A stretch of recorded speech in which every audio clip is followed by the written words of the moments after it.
Life में अगर आगे जाना चाहते हो या ऐसा बनना चाहते हो कि बड़े से बड़े मुश्किलों को भी चुटकियों में पार कर जाओ तो इस वीडियो को पूरा देखो। 8 नवंबर 1960 की रात इस दुनिया को एक ऐसा इंसान मिला जिसने एक सपना देखा और उस सपने पे आज पूरी दुनिया ना जाने क्या कुछ नहीं देखती। मैं बात कर रहा हूँ रीड हेस्टिंग्स की, जिन्होंने बनाया है Netflix. This is Himanshu Harish Mundra. Let's begin the story. पूरे दुनिया में 195 कंट्रीज है और 190 कंट्रीज में नेटफ्लिक्स है, जिसके आज 222 मिलियन पेड सब्सक्राइबर्स है। लेकिन इतनी बड़े कंपनी की शुरुआत सिर्फ पैसे कमाने के लिए नहीं हुई थी, एक कारण की वजह से हुई थी, एक पर्पस की वजह से हुई थी। रीड हेस्टिंग्स को मूवीज देखने का बड़ा शौक था और उस टाइम पे मूवीज देखने के लिए आपको डीवीडीज को रेंट पे लेना पड़ता था। और blockbuster.com उस टाइम पे $1 बिलियन कंपनी थी जो कि डीवीडीज रेंट पर देती थी।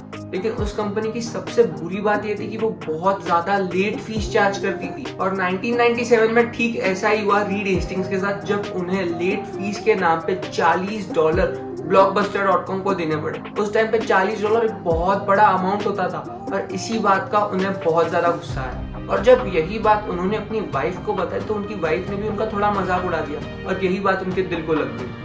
उन्होंने ठान लिया कि अब वो इस लेट फीस के चक्कर को खत्म करेंगे। और जब उन्होंने थोड़ी रिसर्च करी तो वो हैरान रह गए।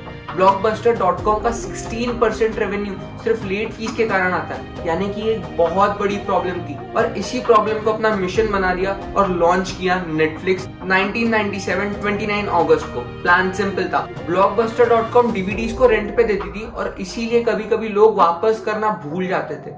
बट इन्होंने इस प्रॉब्लम को सॉल्व किया सब्सक्रिप्शन मॉडल से। इन्होंने हर महीने अपने कस्टमर्स को 3 नई डीवीडीज देना शुरू किया और जब अगले महीने 3 और नई डीवीडीज देते थे तो पुरानी 3 डीवीडीज अपने आप ले लेते थे और इसीलिए लेट होने के चांसेस बहुत ही कम हो जाते थे। और ऐसा करके उन्होंने $1 बिलियन कंपनी को टैकल किया।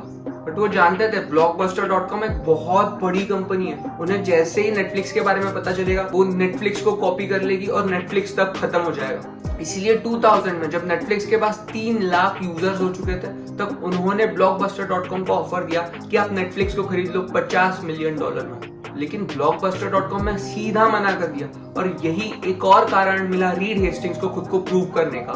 ये बात जान के हैरान हो जाओगे कि नेटफ्लिक्स शुरुआत के 5 साल लॉस बनाती रही, लेकिन इतने लॉसेस होने के बावजूद उनके सपने में, उनके विजन में उन्हें खुद को और उनके इन्वेस्टर्स को पूरा भरोसा था।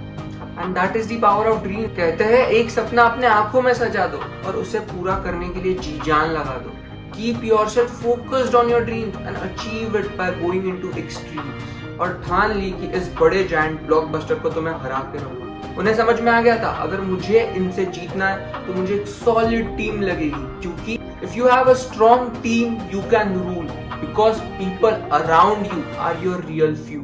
उन्होंने टीम बिल्डिंग पे बहुत काम किया है, एक ऐसा कल्चर बना जो आज तक हर कंपनी आइडियलाइज करती है। आपको जान के हैरानी होगी, नेटफ्लिक्स के एम्प्लॉयज अनलिमिटेड वेकेशंस ले सकते हैं क्योंकि वहां पे टाइम बेस्ड नहीं, टास्क बेस्ड काम होता है। रीड हेस्टिंग्स का मानना है कि अगर एम्प्लॉय का काम में मन लगेगा ना तो वो एक साथ कितना भी काम कर सकता है और अगर वो इतना काम करेगा तो उसे इतना इनाम भी तो मिलना चाहिए। और उसी इनाम के चलते वो अपने एम्प्लॉयज को इतना आराम देते हैं, पेड वेकेशंस देते हैं, जिससे एम्प्लॉय बहुत खुश रहते हैं और नेटफ्लिक्स की खुशी का भी ध्यान रखते हैं। उन्होंने अपने टीम के सारे इन 5 सालों को सर्वाइव किया, लेकिन प्रॉब्लम वही की वही थी। blockbuster.com का नेटवर्क इतना बड़ा था कि पूरे यूएस में अगर उन्हें किसी को भी सीडीज या डीवीडीज डिलीवर करनी है तो वो सिर्फ 2 घंटे में कर सकते थे। और अगर वही नेटफ्लिक्स को किसी को डिलीवर करना है तो उन्हें 1 से 2 दिन लग जाता था। और वही 2007 में रीड हेस्टिंग्स ने अपने दिमाग से इस प्रॉब्लम को जड़ से उखाड़ के फेंका और blockbuster.com को खत्म कर दिया। वो था ऑनलाइन स्ट्रीमिंग, अपना पूरा गेम ही बदल दिया और इतना बड़ा रिवॉल्यूशन लाया और पूरी दुनिया को ये बोल के बताया, come fight with me, I don't care what you do, I have a dream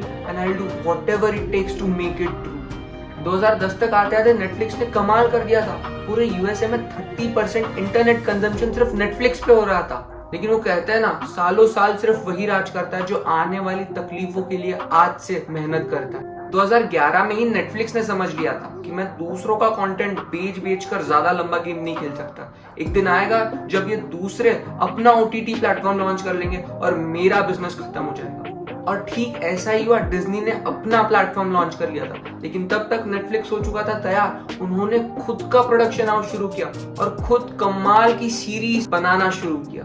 उस टाइम पे वो सबसे बड़े थे, मगर फिर भी अपना दिमाग लगाया और ये स्टेटमेंट पॉइंट किया कि कि अगर आज आप सबसे बड़े हो तो भी एरोगेंस को थूक दो, दिमाग लगा के मेहनत करके अपनी प्रॉब्लम्स को फूक दो। जब लॉकडाउन लगा तो इन्होंने नए 16 मिलियन सब्सक्राइबर्स गेन किए, मगर फास्ट फॉरवर्ड टू 2022 2 लाख नए यूजर्स को पहले ही क्वार्टर में लूज किया है। और इससे बहुत बड़ा प्रॉब्लम है, 10 करोड़ लोग आज भी नेटफ्लिक्स को किसी और के अकाउंट से देखते हैं, जो कि उनके लिए हर साल करीबन 40,000 करोड़ से 50,000 करोड़ का लॉस है। और उन्होंने भी एक्सेप्ट कर लिया कि इतना ज्यादा कोई OTT सर्विस के लिए नहीं पे करेगा, और इसीलिए वो प्लान कर रहे हैं एडवर्टीजमेंट बेस्ड सब्सक्रिप्शन मॉडल लाने का, जहां पर वो अपनी प्राइस कम कर सके और ज्यादा लोगों को टारगेट कर सके। नेटफ्लिक्स के सामने ये एक बहुत बड़ी चुनौती है। आपको क्या लगता है, नेटफ्लिक्स इसे पार कर जाएगा? कमेंट करके बताओ। मैं आपके लिए ऐसा क्वालिटी कंटेंट जो आपको इंस्पायर करे लाता रहूंगा। अगर इस वीडियो को थोड़ा सा भी पसंद किया हो तो इसे लाइक करके ही जाना। अगला वीडियो कौन सी कंपनी पे चाहिए नीचे कमेंट कर सकते हो। It was amazing talking to you. See you next time.